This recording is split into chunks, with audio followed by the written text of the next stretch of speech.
Alors que la crise de l'énergie s'aggrave, les prix du gaz naturel sont aujourd'hui 4 fois plus élevés que l'hiver dernier et l'inflation atteint un niveau record à 2 chiffres.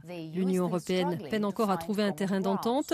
Existe-t-il un moyen de se sortir de cette situation? Pour en parler, je suis au Luxembourg avec la première vice-présidente du gouvernement espagnol, Nadia Calviño.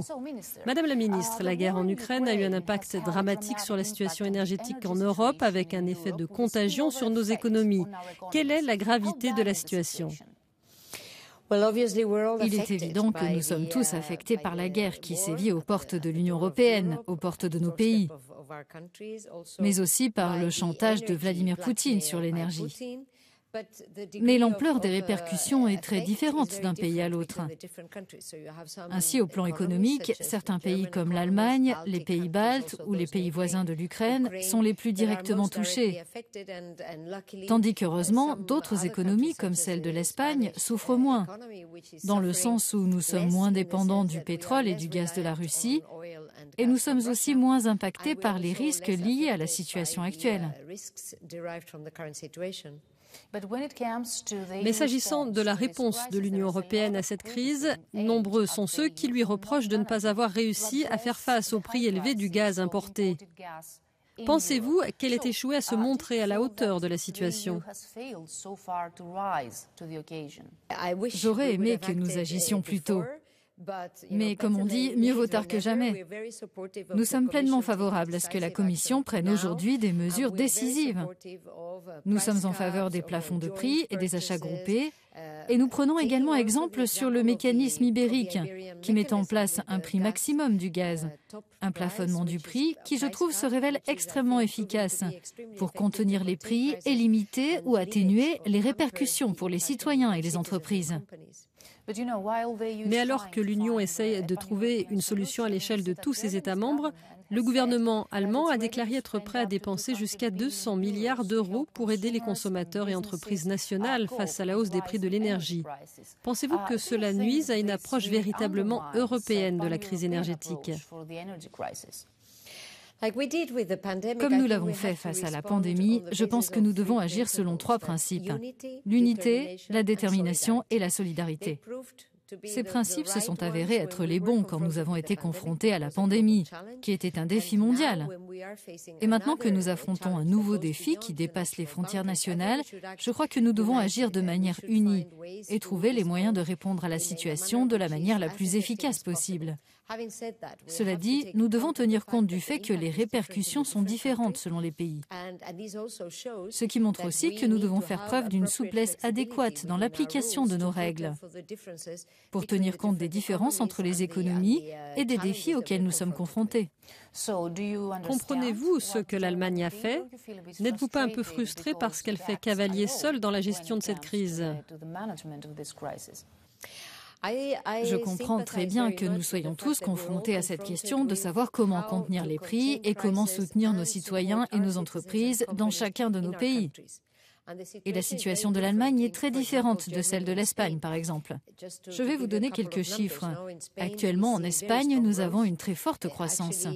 En réalité, les données actuelles nous amènent à revoir à la hausse nos prévisions de croissance pour cette année à 4,4%. Mais cela ne veut pas dire que nous ne devons pas prendre dans notre pays des mesures cruciales qui ont des conséquences budgétaires importantes afin de soutenir les citoyens et les entreprises. Donc nous sommes tous confrontés au même défi. Comment continuer à soutenir nos sociétés et minimiser l'impact négatif du chantage à l'énergie, tout en veillant à la réduction du déficit et de la dette et ainsi en préservant la responsabilité budgétaire. L'Allemagne agit-elle selon le principe que vous décrivez, le principe de solidarité? Pendant la pandémie, nous avons vu que l'Allemagne faisait preuve d'une grande solidarité. Et c'est extrêmement important pour les pays comme l'Espagne qui ont été très directement touchés par la pandémie. Fait-elle la même chose dans cette crise de l'énergie? Eh bien, je fais un parallèle évident, une symétrie, dirais-je, dans le sens où nous avons été soutenus par l'Union européenne quand l'économie espagnole était directement touchée par la pandémie. Et aujourd'hui, nous exprimons également notre forte solidarité avec les pays qui sont les plus directement touchés par ce chantage et par les risques et les défis qui découlent de l'agression contre l'Ukraine. Est-il temps de mettre en place un instrument similaire au mécanisme européen SURE, créé dans le contexte de la pandémie pour faire face à cette crise? Nous devons voir quels instruments nous avons déjà à disposition dans le budget européen, mais aussi tenir compte des plans de relance, car ce sont des sources de financement très importantes qui peuvent jouer un rôle, qui ont un impact anticyclique très significatif et qui peuvent nous permettre de réaliser des investissements et de mener des réformes structurelles. Nous devons saisir l'opportunité des plans de relance pour maximiser l'impact potentiel sur la croissance au niveau national, mais surtout sur la croissance au niveau européen. Madame la ministre, les chiffres qui sont publiés sont très décourageants. Par exemple, l'inflation a atteint un niveau record de 10%.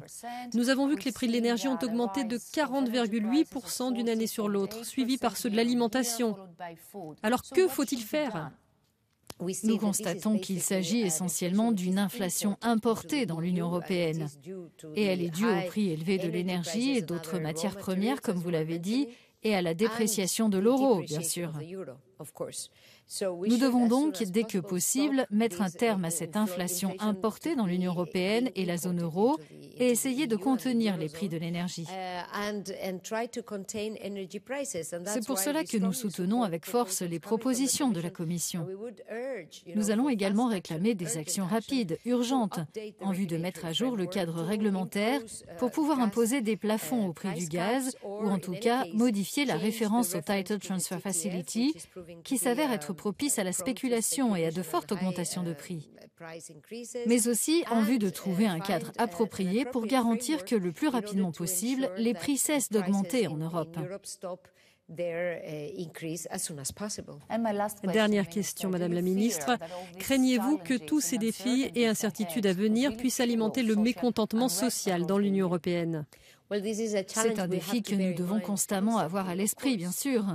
Les citoyens européens, nous tous, nous avons connu des moments très difficiles, un scénario très difficile au cours des 3 dernières années où la pandémie nous a frappés. Dans le cas de l'Espagne, nous avons aussi vécu une éruption volcanique entre-temps. Puis il y a eu la guerre, mais aussi l'inflation et l'augmentation des prix de l'énergie qui touchent tous les citoyens, ménages et entreprises à l'échelle européenne. C'est pour cela que nous devons être extrêmement prudents et responsables en ce moment pour prendre les bonnes mesures afin de soutenir nos citoyens, mais sans perdre de vue la nécessité de garantir l'assainissement budgétaire et la stabilité financière dans la zone euro et dans l'Union dans son ensemble.